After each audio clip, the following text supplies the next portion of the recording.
សួស្តីអ្នកទាំងអស់គ្នាខ្ញុំមានរបស់ពិសេសមួយបាទទៅចេញថ្មីហើយក៏ជា flagship ចុងក្រោយរបស់ក្រុមហ៊ុន Oppo ដែរបងប្អូននៅក្នុងដៃខ្ញុំកាន់នេះគឺជា Oppo Find X 9 Ultra បងប្អូនស្អាតមែនទែនបងប្អូនស្អាតមែនទែនខ្ញុំឆ្លាញ់ការ design នេះមែនទែនបងប្អូនក្នុងខាងក្រោយនេះស្បែកបងប្អូនស្បែកហើយគេកាត់កណាត់គេកាត់មកចម្លែកបន្តិចឃើញទេបងប្អូនមើលចាក់ស្ដែងទៅគឺស្អាតមែនទែនចេញពី Oppo Find X 8 Ultra នេះ9 Ultra ជាខ្សែបងប្អូនគឺកប់មែនទែនបងប្អូននេះខ្ញុំអត់តបានតេស្តណាខ្ញុំមើលគេ review នៅខាងក្រៅប្រទេសឡើយទេប៉ុន្តែខ្ញុំគ្រាន់តែការមើលការ review របស់គេនឹងគឺខ្ញុំដឹងពី spec កាមេរ៉ានឹងបាត់ហើយបងប្អូនតែតងជាមួយនឹង spec កាមេរ៉ានេះគឺនិយាយមិននិយាយទេបងប្អូនច្បាស់ខ្លាំងហើយថតច្បាស់ detail ចេញមកគឺកប់មែនតើដោយសារវាសហការជាមួយនឹង Hasselblad ប្លែតបងប្អូននេះ Hasselblad នៅក្រោយនេះគឺកប់មែនតើបងប្អូន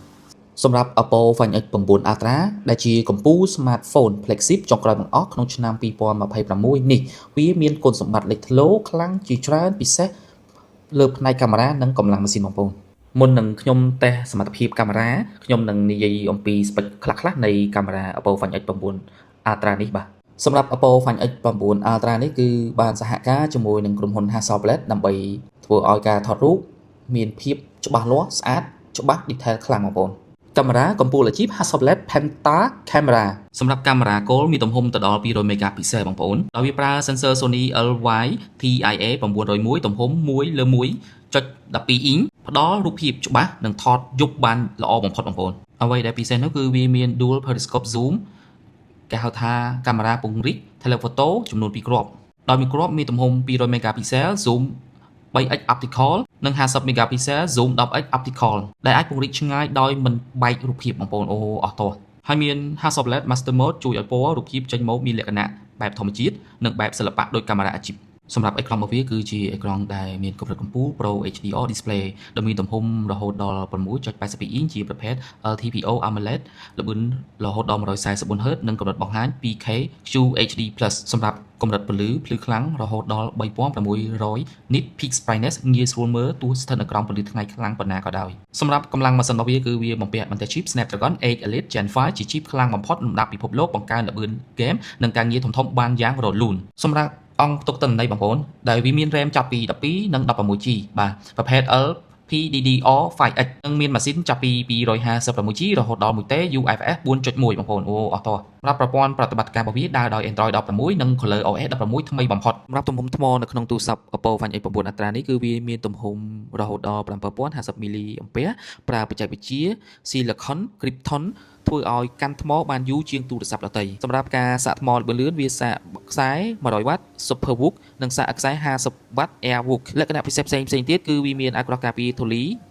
និងទឹកកម្រិត IP69 ខ្ពស់ជាង IP68 ដែលអាចការពារទឹកជម្រៅជ្រៅនិងសម្ពាធទឹកខ្លាំងហើយវាមាន Ultrasonic Fingerprint Scan ក្រយ៉ាដៃក្រោមអេក្រង់ល្បឿនលឿននិងច្បាស់ទោះបីជាសើមយ៉ាងណាក៏ដោយបាទអូអស់តោះមែនតើបងប្អូនកប់ខ្ញុំនឹងតេស្តសមត្ថភាពកាមេរ៉ាខ្លះចេញពី Oppo Find X 9 Ultra នេះជូនដល់បងប្អូនទាំងអស់គ្នាបាទអរគុណ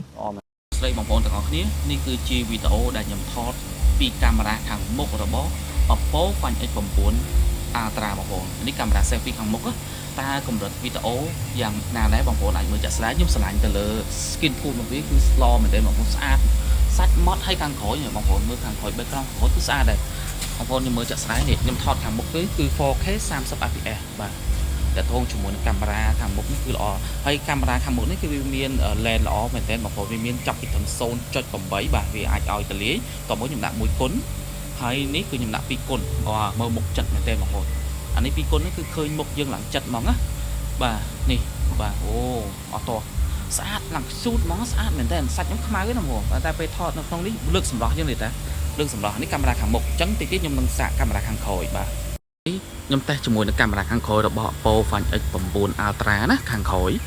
តើភាព smooth វាយ៉ាងណាដែរបងប្អូនអូវីដេអូ smooth មែនទែននេះថត 4K 60fps បងប្អូន 60fps តើតងជាមួយនឹងកាមេរ៉ារបស់វាគឺអែមមែនទែនណែតើតងកាមេរ៉ាជាមួយនឹងOppo Find X 9 Ultra ណាបងប្អូនជាមួយនឹងវីដេអូរបស់វាគឺកប់ជាមួយខ្ញុំស៊ូមមើលតើវាសម្រាប់វីដេអូហ្នឹងតើអាចស៊ូមបានប្រហែលដែរបងប្អូននេះបងប្អូនសម្រាប់ Oppo Find X 9 Ultra គឺអាចស៊ូមបានរហូតដល់30គុណបងប្អូនប៉ុណ្ណេះណាអែមតែបើរូបស្លឹក120គុណបងប្អូន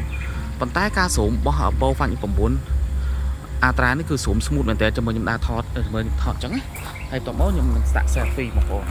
នេះខ្ញុំ selfie ខ្លួនឯងខ្ញុំដាក់ចិត្តតែហ្មងបងប្អូនតើរូបភាពដែលខ្ញុំថតចេញពី Oppo Find X9 Ultra ស្អាតប៉ុណ្ណាដែរបងប្អូនកប់សេរីមែនទេនេះជា selfie ជាវីដេអូ selfie ពីកាមេរ៉ាខាងក្រោយខ្ញុំប្រើ1គុណខ្ញុំប្រើ2គុណពីខ្សែស្មើនឹង47 mm បាទ3គុណ70 mm ខ្ញុំប្រើ6គុណគឺមកស្មើប៉ុន្មានបងប្អូនម្ដងទៀត139 mm 10គុណវាស្មើនឹង230 mm បងប្អូនអូកប់មែនទែនតោះមកខ្ញុំចង់តម្លើងវារហូតដល់30បាទ30គុណនេះ30គុណបងប្អូន30គុណហើយគឺខ្ញុំយក60មួយទៀតខ្ញុំនេះ60មួយទៀតនេះបាទ60មួយទៀតតោះមកខ្ញុំវត្តដល់120គុណអូប៉ុណ្ណេះបាទ20គុណបងប្អូនអាយ៉ាឥឡូវបងប្អូនយើងមើលរូបជាក់ស្ដែងនេះអានេះ120បងប្អូន120 60 30 10នេះអែមបងប្អូនអែមរូបចេញមកគឺល្អមែនទែនបាទគឺកប់បាទកប់មែនទែនហើយនេះវាមាន AI នេះ AI សម្រាប់ផ្សេងទៀតបាទអែមការស្រូបមកវាគឺច្បាស់ឥឡូវខ្ញុំសាកស្រូបឆ្ងាយមួយខ្ញុំសាករកចំណុចពិសេសមួយនៅកន្លែងណាដែលឆ្ងាយបំផុតបងប្អូននោះខ្ញុំមើលផ្ទះខាងមុខណាស្រូបឆ្ងាយវ៉ាវ120គុណញាក់បងប្អូនអានេះអត់តោះបងប្អូនអត់តោះបើសិនបើយើងចង់បាន AI នេះ AI នេះរូបភាពនេះវាជួយយើងច្រើនហើយដើម្បីឲ្យវាដឹងកណនីកាន់តែល្អប៉ុន្តែប៉ុណ្ណេះល្មមបងប្អូនល្មមថតរូបអីគឺចេញមកលយបាទចេញមកស្អាតមែនទែនអរគុណខាងក្រោយ smooth សាហាវអូខប់មែនទែនបងប្អូនអូនញាក់សាច់ជាមួយនឹង color tool របស់វាល្អមែនទែនបងប្អូនមើលទៅ portrait ខាងក្រោយដាច់ស្អាតបាទដាច់ស្អាតជាមួយ project ខាងលើបាទវ៉ាវញាក់សាច់អានេះមានផ្សាយនៅខាងក្រោយបងប្អូនផ្សាយទឹកណាអូ Oppo Find X9 Ultra នេះញាក់សាច់កាមេរ៉ាទាំងអស់វាមាន4គ្រាប់ហើយមានអាគ្រាប់ទៀតបងប្អូននេះប្រហែលជាកាមេរ៉ាប្រភេទជួយឲ្យហៅថាជួយគណនាទឹកពណ៌បងប្អូនអូ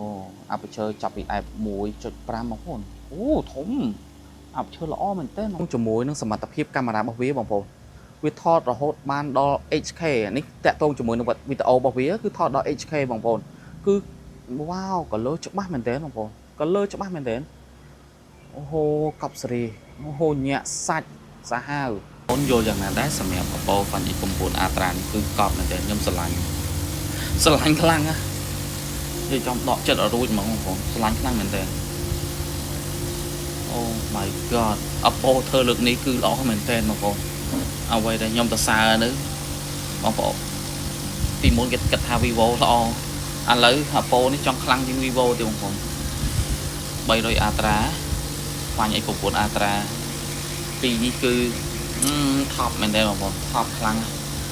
តែបងប្អូនជា phone Vivo ខ្ញុំអត់ដឹងតែសម្រាប់ខ្ញុំ fan ទាំងអស់ប៉ុន្តែអ្វីដែលខ្ញុំមើលជាក់ស្ដែងគឺខ្ញុំឃើញទៅលើ Oppo Find X9 Ultra នេះគឺកប់ល្អច្រើន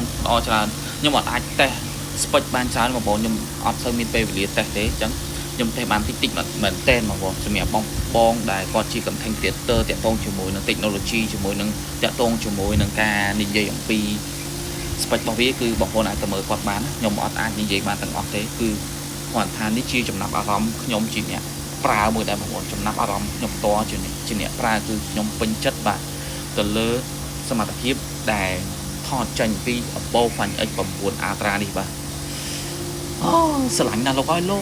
កស្រឡាញ់ខ្លាំងណាស់ Oh my god bye bye